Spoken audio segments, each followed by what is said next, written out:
Derek cranked up the AC, but kept the car in park. He leaned his head back. What's up? So, Nico, where am I going? The youngest leaned forward, sticking his head through the gap between the car's front seats. I want to go to Xake. It's a bakery. That's a cool way to spell cake. I like that. I like that. Derek raised his eyebrows and exchanged a look with George. Whoa, that is a surprise. Even more of one than I had figured. You're not a fan of cakes and cupcakes and all things sugary? Yeah, I thought you grew out of all that. George's tone was more teasing than Derek's, dry with mock skepticism. Nicholas rolled his eyes. I did. Most desserts are totally inedible. This place is different. The owner is cool and we should support local businesses. They got vegan and gluten-free options and other stuff too. Now, can we get over there? The later it gets, the more stuff will be sold out. Bring it up on your phone. It should be 20 minutes from here. Derek chuckled but chose not to comment on all the defensive explanations. As a foodie, I approve, Nicholas. Again, I enjoy desserts, but specific ones. Like high-end desserts, not the like junk foodie kind if I can avoid it. Or desserts that are super ridiculously rich. This place seems like more my jam, or my speed. Your wish is my command. Thank you. Nicholas smiled sweeter than his dessert preferences. Derek brought out his phone and typed out Xake on the Maps program. Nothing obvious turns up. Nicholas snorted, still poking his head towards the front of the car. Try an X, not a Z. I gotcha. Gotcha. Derek corrected his spelling and then tapped the first result. It was open, averagely busy, and an estimated 22 minutes away. Now buckle up. Nicholas flung himself backwards and settled in his seat. Derek waited for him to click his seatbelt before shifting the car into reverse. George hadn't buckled since his brother had started the car, and you weren't far behind. You wondered if it was normal for Nicholas to need a reminder. The directions chimed in over the speakers to head east. Derek shook his head. Let me escape the parking lot first. He muttered to the mapping program as it kept giving him unhelpful instructions. Once he reached the road, it finally stopped complaining about Derek's twists and turns. George drew one of his legs up and leaned against the car door, getting comfy. If we were going to go somewhere with a bakery, we could have gone to the grocery store. Think about the convenience. Yeah, but George, this sounds like there's one thing about going to the bakery in a supermarket and then going to a place that specializes in baked goods, like a bakery. As a foodie, no. We're doing this correctly. No. Come on, bro. We got a car now. We can have higher standards than a grocery store's bakery section. I agree. Not that I'm knocking the grocery store's bakery station. I use them all the time. But for a special occasion like this, hanging out with like people that you haven't seen in a while. George laughed back at him, but doubled down. I still would have picked a normal supermarket. It's a classic. No, George, that's where you and I don't see eye to eye. No. When it comes to food, no. Let us handle that. Derek grinned as he flicked his turn signal on. Most of his attention was on the stoplight in front of him, but he still took the opportunity to banter. Sorry, George. Hark and I went to the grocery store today without you. Already? Yeah, I was out of basically everything. Shoot, we missed out then. George closed his eyelids tightly and hummed in thought. Remember back when Nicholas insisted on using his allowance on a carton of eggs so he could see if cooking them on the sidewalk still worked? Yeah, I also remember all the raw egg puddles and eating scrambled eggs for breakfast and dinner. Nicholas shrugged, his shoulders high. Justified, but hiding his embarrassment. Inquiring minds had to know. And it was more exciting than getting an apple. George's eyes narrowed, openly judging his little brother. I wanted to eat an apple, and I did. My purchase led to zero regret, unlike your science experiment. An apple a day keeps the doctor away. I always wanted to try frying an egg on the street. I tried the egg thing too when I was a kid. George is still bored. No, I like George. I'm not going to tease him like that. Cracking eggs on the ground is an even bigger mess than the pie fight. Hey, did you two do the things where you stuck your hands in the veggie mist? An apple a day keeps the doctor away. George ducked his head but smiled at your support. Outnumbered, Nicholas scoffed. Hey, look, I supported you with the bakery, Nicholas, and I also am supporting George with the apple. So, you know, I am unbiased, third party. I am Switzerland. Not like. If you hear noises upstairs, it's because my kids are playing. My apologies if you hear the background noises. Sorry about that. But yeah, whatever. Nicholas says, I'm not really Switzerland because I am taking sides, but equally taking sides. He turned to the window, but when you looked back, you could see a reflection in his soft smile. The lively discussion continued through the drive. About 20 minutes later, the GPS chimed that the destination was on the right. Derek turned into a packed row of shops. Above one of them, a bright pink sign with electrified swirled letters proclaimed itself as Xake. It grabbed your attention. Standing out amongst the more sedate signs around it, Nicholas shimmied in his seat. Derek found a parking place along the street and carefully parallel parked. Enough cars zoomed past on the street that Derek and Nicholas didn't feel safe opening their car doors. You and George got out first and waited on the sidewalk for the two to crawl up through. Nicholas stifled his laughter as he watched Derek contort himself over the gear shift. The spot had a meter, so Derek paid for 30 minutes worth of parking. There's one thing I notice about the writing here is that there's just so much attention to detail. They could have just said, oh, we parked and then we went to the supermarket. But they have all these little details about, things like how they waited before the cars passed by, and, things like how the app, when they looked up the store, was like 22 minutes away and not as busy at this time. Like, just the attention of detail just really makes you feel like you're experiencing all this instead of just, going from point A to point B all the time. It's all about the journey, not the destination with this game, it seems, when they're writing all these moments. We should be in and out, right? You're not planning to have a whole meal here? Definitely not. All right. Then that'll work. Despite the minor bumps getting there, all the boys were visibly thrilled. You were delighted. Nicholas fussed with his hair and readjusted his romper. Once he had straightened it back out, he nodded to George, who had waited by him. Derek marched ahead of the pack. Then you were certain that he was going to hold Xake's door open for everyone. You treasured his gallantry. You rushed ahead to open it first. I'm going to try to be, equal as possible. Derek approached the door as expected, but you whipped your arm past him to grab the handle. He stopped in place, stunned. You took advantage of his confusion, pulled the door, and held it. You gestured to the others to go in. After you. Derek remained glued to the ground, still awkwardly processing that you sniped the door from him. George and Nicholas did not have that trouble. They strolled past, finding the event hilarious. Thank you, Hart. Yeah, you're too kind.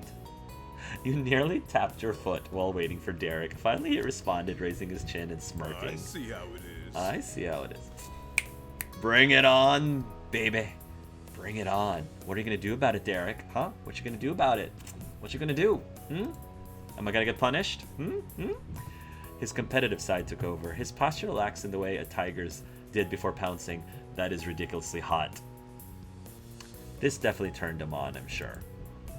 Thank you.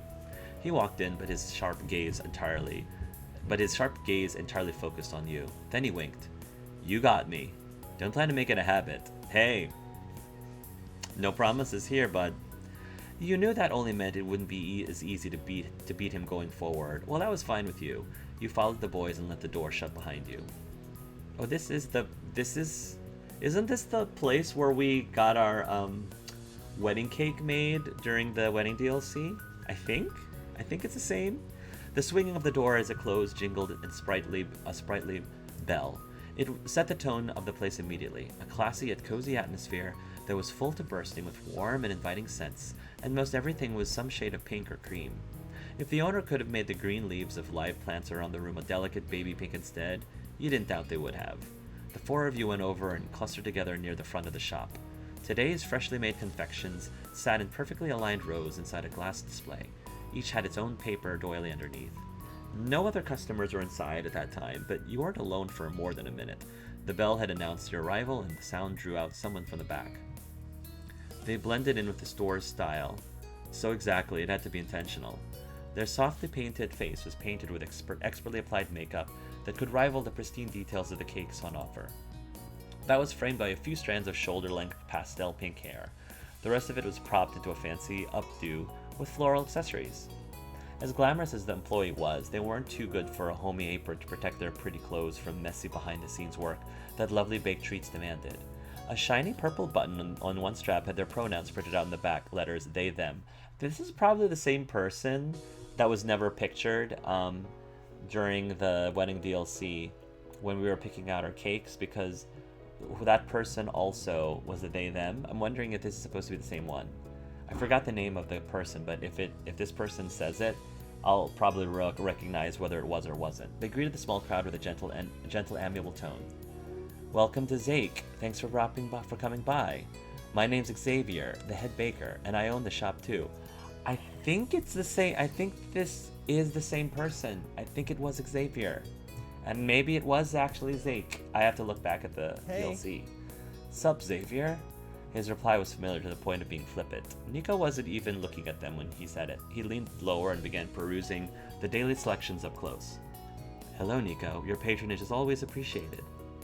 With the personal greeting between those two complete, Xavier looked over the rest of your gang with a friendly smile. It's good to see you again, too. Derek's usual conversationalist skills failed him. He was loath to embarrass another person by pointing out the little fact that they weren't seeing each other again. A total stall in the exchange was avoided thanks to the fact that George didn't have the same reservations. He could speak far more frankly. We've never been here before, only Nico, though maybe Hark has? I can't speak for him.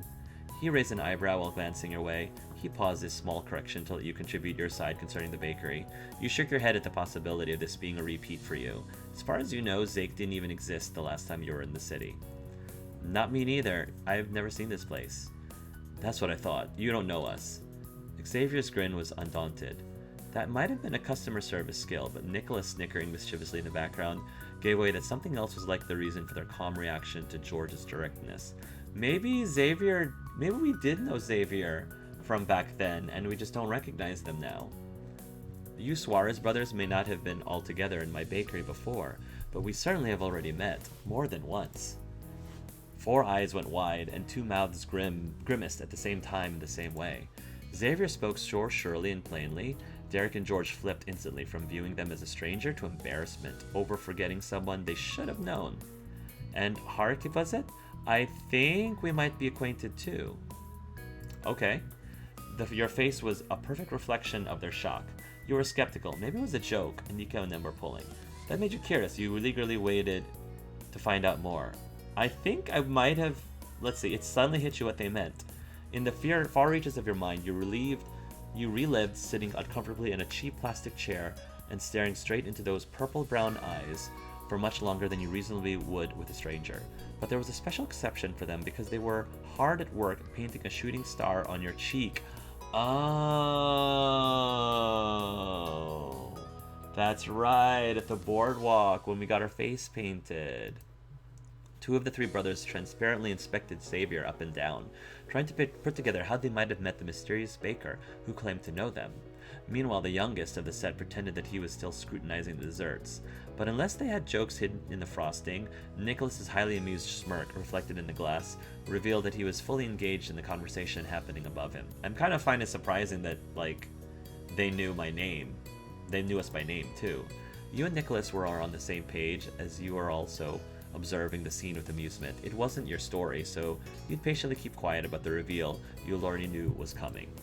George tilted his head from one side to the other and crossed his arms. Derek subconsciously scratched the side of his face at the awkward turn this had taken. Well... Sorry, I'm blanking on who you are. How did we meet?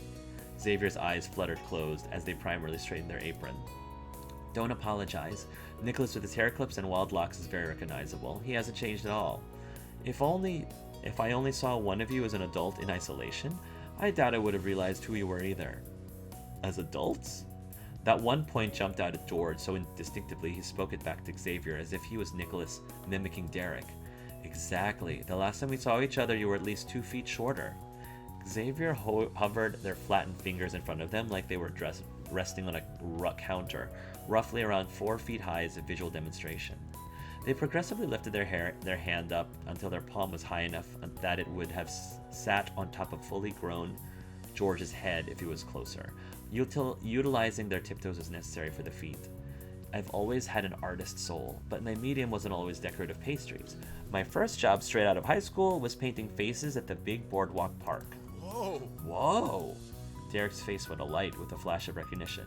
The fingers that had been scraping his skin twitched then started to searchingly press along the length of his cheek as though a painted rainbow might have suddenly appeared there. George slapped his hand against his forehead. It all becomes so obvious to him. The trio of excitable yet well-behaved brothers who'd come by a few times a year were some of my favorite customers. But Xavier quite literally didn't forget about you either, and they shifted their gaze to the rest on you. And I'm relatively sure one time the boys brought friends with them, and that one of those friends was you. A huge childlike grin filled out Derek's face. He looked no different than he did all those years ago when you first met Xavier, massive muscles aside. I'm impressed. You're spot on. One time Hark and his older sis came with us, and we all stopped by our face painting stall. I can't believe we met again, and like this, in a bakery of all things. It's awesome. Derek resolved to restart the interaction on the right foot, and he finally gave a greeting of his own to Xavier. Hey again, Xavier the artist. The middle brother followed the eldest's example and offered a reprise to his original statement. Oh, okay, good to see you again too. This is so cool. Small world, Xavier. He shrugged. You shrugged nonchalantly. You chuckled. Small world. Xavier was just tickled by the reception. The visit was going to be worth it for them, even if he walked away without purchasing a single slice of cake. At some point, Nicholas had stopped eyeballing the pastries and had leaned coolly against the counter. He also finally rejoined the conversation instead of existing as an entertained audience member. I told you the owner was cool. Oh, thank you for talking me up, Nicholas. Then now that we're all reacquainted, is there anything I can do for you? Nico slipped his hands into his pockets, staying totally chill. We'll probably just get a couple things to go. I want... He paused to squint down over his shoulder at the treats one more time. Get me an eclair, and a cup of water too. Eclair's a solid choice. Will do. Anything else? Do you have strawberry shortcake? They surveyed the other three people in the room as they asked the question and waited for a response. George approached his only little brother at the front display, shooting him a wry smile upon his arrival. But then he quite seriously considered what was available. I'll have a blueberry muffin, the one in the middle and the one on the left, my left. It looks like it has the most berries. That's what I would do. Xavier gave 2 quick nods. Their hands were already busy putting together a box for Nico's selected pastry. Derek, however, stayed back, and his focus went to you rather than the baker or their wares. Ready? What are you thinking? I'm gonna pass. I don't feel like getting something. Why not try something new? I'm not sure I'll get a better look at them. It's mainly a cake shop. I'm gonna eat some cake. Why not try something new? No. Nah, but thanks. I can claim a bite of Nico's or George's. That's enough for me. Maybe I could try yours. If you want any. You're willing to take a bite off of me anytime you want, Derek. I don't feel like getting something. I'm not sure I'll get a better look at them. It's mainly a cake shop. I'm not sure I'll get a better look at them. Cool. You joined the other Suarez brothers and contemplated what, if any, treats to pick out for yourself. Up close, you noticed that there were tiny handwritten signs in front of the options. They declared what flavor each quaint confection was in pretty looping letters. The variety was somewhat limited, but those likely weren't the only things the bakery ever had available. They were simply what was made for that day. You decided you wanted... vanilla cake? No. Too vanilla. Chocolate cake? Meh. Too normal. Strawberry cake? Meh. Neapolitan? Strawberry, chocolate, vanilla? Not a big fan of Neapolitan. Raspberry lemon. Now we're getting interesting.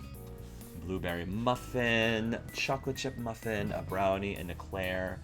The most interesting thing on this list is raspberry lemon. Which honestly I'm a little disappointed in. That's the... Although if they had macarons, I'd be all over the macarons. But everything else here is okay. It's fine. Just not as exciting as I would have wanted it to be. But I'll take a slice of raspberry lemon cake is decently exciting. You heard Derek come up behind you. You didn't have to look to guess that he was trying to figure out what had caught your eye. He eagerly pointed out the prize dessert. Nice. Looks good. Xavier, I'd like to get a raspberry lemon cake. Absolutely. And that's everything? Yeah, that's everything because there's nothing else more exciting that I would want to order. But I'm sure they taste lovely. 2 packed and prepped boxes were sitting side by side as Xavier reached behind them for a third. Should be. Nicholas and George both gave a thumbs up to confirm that they were all taken care of. The answer caused faint confusion from Xavier. So you're not getting what Derek is getting, Nico? That kind of teasing from someone other than another Suarez caught you entirely by surprise, but Nicholas was able to quip back with ease. Maybe I would've, but Derek isn't getting anything. You'd lose out on a sale if I copied that. Good point. If you don't need to do that. Hey, why don't you be the one to pick out something for him instead? Sorry. No thanks, that's not how this works. It was worth a shot. The two chuckled good-naturedly. Let me ring you up. I would have bought something for Derek, but he said he didn't want any, so... Those were the magic words to draw Derek fully over to the front. He came to the spot right across from the register. It didn't go unnoticed. Derek? Derek, you're the only one who didn't get anything. You shouldn't pay. Nico snapped his head around with a look of true offense at what had gone on behind his back. He folded his arms disapprovingly, catching Derek with his hand in a metaphorical cookie jar. Or rather, putting his own cookies in someone else's jar. What? What? Derek made a look of faux surprise that gave Xavier's response to Nicholas's non-mimic decision, making a run for its money with his scoff of played-up disbelief. You can't take away my oldest child privilege of treating my little brothers. And Hark is my guest. Why wouldn't I pick up the tab for him? The middling youngest Suarezes shared concerned glances with one another, their brows knit and their frowns salty. However, their brotherly non-verbal communication gradually softened their expressions. Their eyes carried the message they needed, and soon they were shrugging in acceptance. Derek gave a winning grin and pulled out his awaiting wallet. He was forever their big brother, after all. Thank you, Derek. No, I would have fought harder. If I was Nico or George, I would have fought harder to not have Derek pay for everything. That's what I would have done. Thank you, Derek. I'm still paying for me, even if you're covering them. What a gentleman. You accepted his generosity as well. You pulled out your wallet regardless. I'm gonna pull out my wallet regardless. Whatever works. Oh, alright, don't let me get in your way. The treats were paid for, and Xavier carefully passed over the crisp white boxes to their rightful owners. The Xake logo was printed in, of course, pink ink across the top flaps. They also handed over a cup of water for Nicholas. Thank you for your lovely patronage. Have a wonderful day. Derek, George, and Nicholas each gave a cheery goodbye and began to walk out as a group. You gave a wave and turned to leave with them. Thank you too. Bye. Thank you too. Bye. Your group's first stop of the day was completed in a sweetly satisfying way. Everyone got back into the car, same seats as before. No one had even put their seatbelt on before George asked a very reasonable question. Now what? What are we doing now? Derek checked the back seat through the mirror. Yeah, what now, Nico? Nicholas crossed his arms behind his head, thoughtfully staring out the window. All eyes stayed on today's decision-maker. He considered long and hard in the hot car about how to use his power. In the end, he went for his old default. The teen leaned all the way over and popped his head through the gap between the two front seats. He glanced back and forth between you and Derek with one fuzzy brow arched. What did people do when you were teens? Oh, man. What? Way to make us sound ancient. We're 23. We're not over the hill yet. Darn these kids these days, you joked. We aren't old. Nicholas is still a baby. Nico wants to do what Eric did? What a surprise. You dropped your head with a heavy sigh. You merely shrugged. I'm gonna tease Nico. Nico wants to do what Derek did? What a surprise. Nico rolled his eyes. This is the second time in about 10 minutes he was getting teased for that. You couldn't help it. But he pressed again. I mean it. What was the place to be when you weren't babysitting me and George? Derek tapped a finger against the steering wheel. I remember the mall being super cool when I was still in school, but that started to die out, huh? What? The mall? Really? Sparkles began to twinkle in Nicholas's eyes like a twilight sky. Yeah? The world was a nostalgic whisper. His gaze drifted off to somewhere in the distance. Hey, Hark, remember when Mrs. Priest brought you, me, Cove, and Lee to the mall and just took off so we were there? We were on our own. I forgot that Cove's mom was Ms. Priest.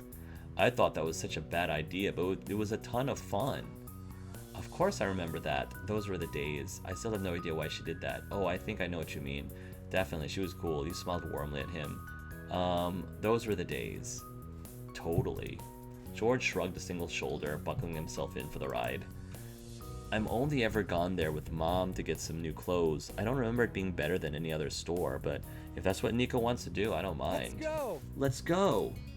Nicholas launched himself backwards and bounced in his seat. He stayed still long enough to lock his seatbelt into place. This is really cool because this is referencing something from the base game, and not from the Derek DLC, which is really cool. I'm wondering if this would have still been mentioned if I didn't actually play through that specific DLC. I'm curious if that would have even been brought up, and if I didn't play through it and it wasn't brought up, then what would have they said instead? I don't know. Let's get to The it. mall it is. The two more clicks followed as you and Derek put your seatbelts on. Derek pulled out and you were on the road once more. The drive was spent with Derek trying and failing to remember all the stores that used to be in the county mall. He listed several off, but he had no idea how many were still open in the year of 2021, or if they were even real store names, or he was mixing the words up. 2021, so this was still during the pandemic, basically. His little brothers revealed in the laugh-inducing, floundering explanation of the magical mall of his youth. They took bets on how many of the shops they'd actually see when they got there. George guessed only about 3 of them would be there if they ever existed. Nicholas declared that every single one would be there, even the ones that definitely sounded made up.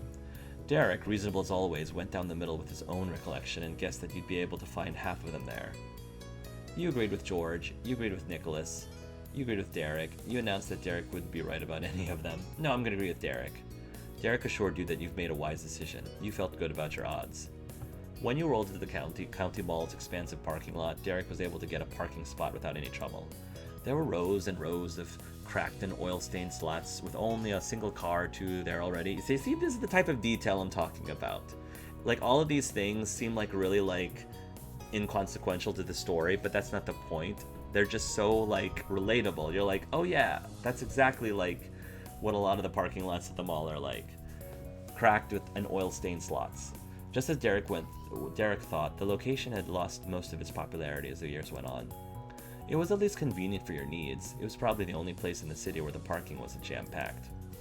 The 4 of you filed out of the car, crossed the lot, and passed through the towering front doors. The interior of the place had a slight, uncanny feeling.